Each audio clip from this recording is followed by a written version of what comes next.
Hey guys, hope everyone's doing well. I hope everybody's having a great summer.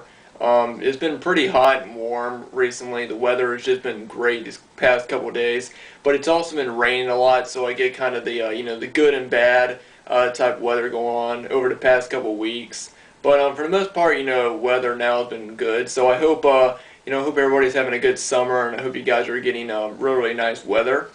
Today I am back to do another classic horror review, and for today's review I'm going to talk about a movie that you guys saw me unpackage. It was my last unboxing video, and I just watched it for the first time last night, and I really enjoyed this one. This movie was released in 1981 and was directed by Tobe Hooper, and that is The Funhouse. It's the collector's edition Blu-ray from Scream Factory, and I love that original artwork right there. It's the back. This was also put out by Era Video. And yeah, before I saw this movie, I saw a lot of people giving this movie a lot of hype and a lot of talk about it. And I must say, this movie really did live up to the hype. I really enjoyed this movie. It's a great 80s horror film, in my opinion, and it really lived up to what everyone was saying about it. Even when I posted about this, that I was watching this last night, people were saying, "Oh man, you're gonna love it," and I must say, I really did. So yeah, from the beginning of the movie, you can really tell this movie was inspired by classic horror films. In the opening scene of the film, you see a bedroom, and inside that bedroom are just tons of horror posters. Like above the bed, there's a poster of Frankenstein up on the wall. There's some masks, there's a clown mask and a skull mask, and a couple of weapons on the wall and stuff like that. And it really gives you you can really tell that person that lives in that room is a big fan of horror films. And in the opening scene, somebody comes into that room wearing black gloves, and they walk over to the wall and they they pull out a knife that's hanging on the wall, and then they also grab a clown mask and they put it on, and then you're seeing the entire scene from the person's perspective, and you can see through the eyes, which really gave me a Halloween feel. I don't know if that was supposed to be it, but just something about somebody walking around with a clown mask and you can see through the eye holes carrying a knife. It kind of gave me a bit of a Halloween feel a little bit. But as the person is walking off, you also see a young girl, a teenage girl, going to the bathroom to take a shower. And of course, the person in the mask goes into the bathroom, and this is when you get kind of a psycho feel a little bit right now. Pulls the curtain off of the shower and begins to stab the girl in the shower. And you then find out that the knife is fake, and it's the girl's little brother named Joey, and he's kind of you can really tell that he tortures his sister a lot, because he's a huge horror fan and stuff like that, and you can really tell that he really gets on her nerves a lot, and she's upset about him, and she chases him back into the room, into his bedroom, and he ends up taking a picture of her, and he's hiding in the closet. She grabs him and says, "I'm not taking you to the carnival, and I'm gonna get back at you sometime," and she just goes out of the room, and she ends up taking the picture, and she notices that it's a picture of her, and behind her is a shot of the poster on the wall with the Frankenstein head. And then in the next scene, you see the Bride of Frankenstein playing on a TV. So again, you can really tell the influence of classic horror films. This movie was released by Universal, so they got the Bride of Frankenstein and Frankenstein, classic Universal monsters.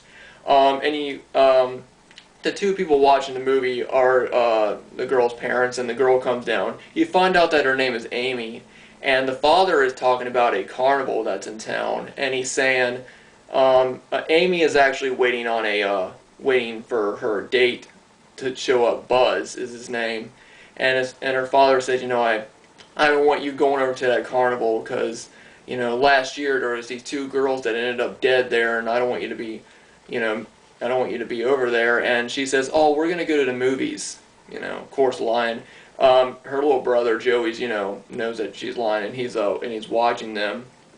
And so Buzz ends up showing up, and Buzz is kind of like sort of a, I guess you could call him a jockey type guy.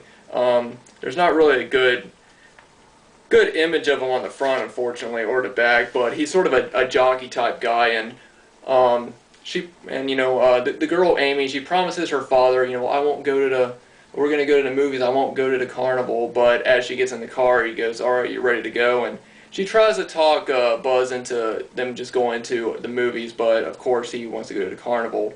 They also have to go and pick up their two friends, Richie, who is kind of a, he's got glasses, he's kind of a nerd, he's kind of like a nerdy, I guess you could call him, I guess a kind of a know-it-all in a little bit. He doesn't come off as that way in the movie, but you can tell he's a pretty intelligent guy.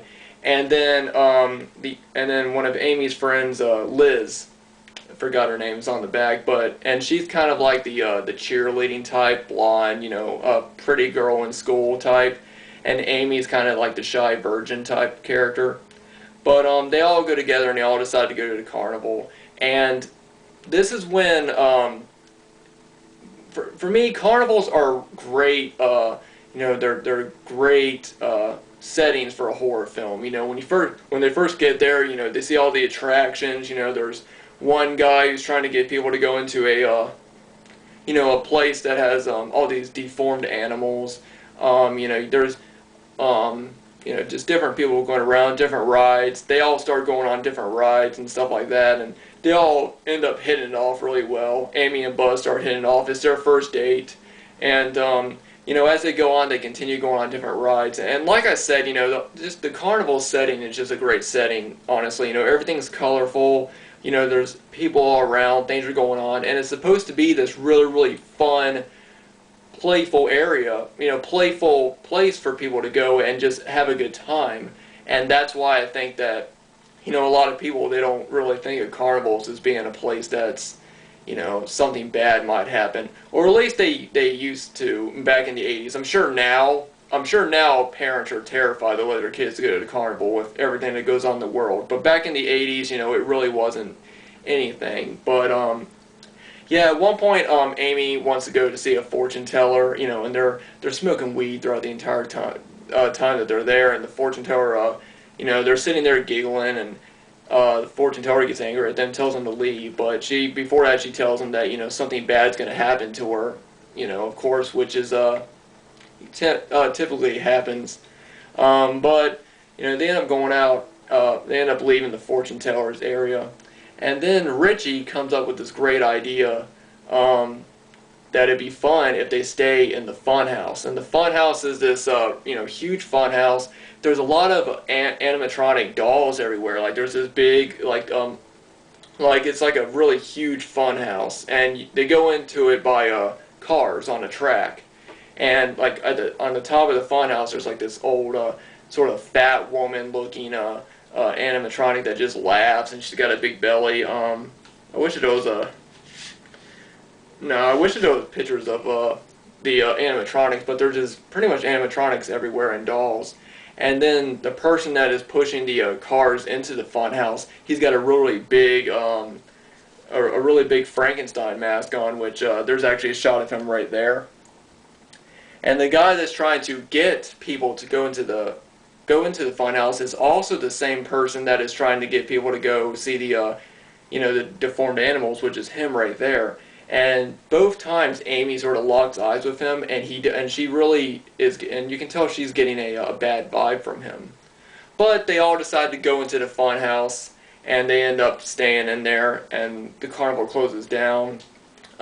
Amy's little brother Joey ends up sneaking out of the house and goes after them to try and spy on them a little bit, and he believes that there's something going on, and he's just walking around the carnival while everybody else is leaving and hiding out.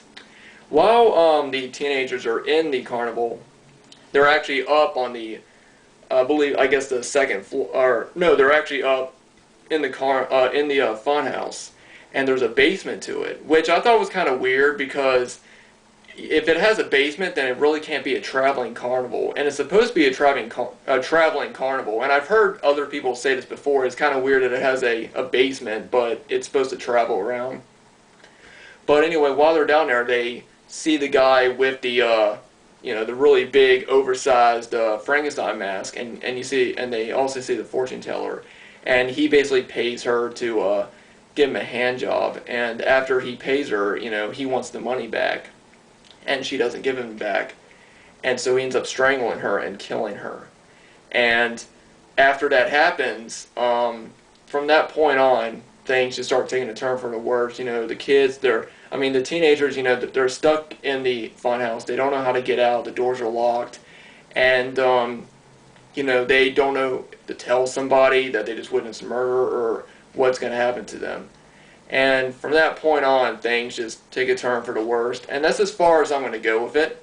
Now, my thoughts on this, I really, really did enjoy this one. This was a great 80s horror film. Like I said, it takes place in a carnival, so it's already got sort of like that fun, friendly atmosphere, the sort of a cheesy atmosphere, I guess you could call it, there's rides everywhere. Things like fairs and carnivals are perfect places for horror films. That's one of my favorite. Well, not one of my favorites, but that's just a great, area. I love, when horror films are set in places that are really family-friendly type areas, really fun, enjoyable areas, or places, and then something terrible starts happening. I think that those are the really good ones, because, once you go to places like that, carnivals mean different things to different people. Some people, it relaxes them and they have a good time, and some people are just terrified of carnivals and terrified of the rides, and maybe if people are dressed up, they're scared of people like that, like maybe clowns and stuff like that. So carnivals is always a familiar place that everybody knows about, and it means different things to different people. And Tobe Hooper really did a good job of capturing, these kids are off having fun, and it's a great friendly place, and then as it goes on, it starts to take a darker turn, and pretty soon, like, the rides and everything in the carnival, they go from being harmless to creepy, and this movie does have a lot of great creepy moments in it. The gore was actually done by Rick Baker. And for the most part, the gore is pretty good. It's not a total gore fest or anything like that. But it is. It's mostly built on suspense. But from the blood that's there, it's really, really good. I also really did enjoy the music as well, which was done by John Bell, I think his name is. I'm not really familiar. Is that his name? Yeah. I'm not really familiar with his work, but I really did enjoy the theme of this movie. It's a really good one. But yeah, I would definitely recommend checking out the Funhouse if you haven't seen it. Like I said, Scream Factory put out this Blu-ray, and it's also available in the UK on Arrow Video, and they put out an awesome release from Arrow Video. So if you haven't seen the Funhouse, and if you're a fan of just really, really creepy, well, not really creepy, but creepy, fun, 80s horror films, and this is definitely one I would recommend, you checking out very soon. But that is the Funhouse. Show off the packaging a little more. Again, love that front artwork right there. And then there's a shot of the guy in the giant, or the oversized Frankenstein mask right there. Anyway, guys, I hope you guys enjoyed my review for the Funhouse. Let me know what you guys think. If you guys have seen this movie, let me know what you guys think about it. And hope everybody's having a good summer, whether you're having good weather or bad weather. I'm just happy that, summer's here, because summer is one of my favorite times of the year, next to October and winter. But, yeah, so I hope everybody's staying cool if it's hot where you're at. And, yeah, I hope you guys enjoyed my review. Like I said, let me know what you guys think about the Funhouse if you've seen it, and I'll see you guys next time.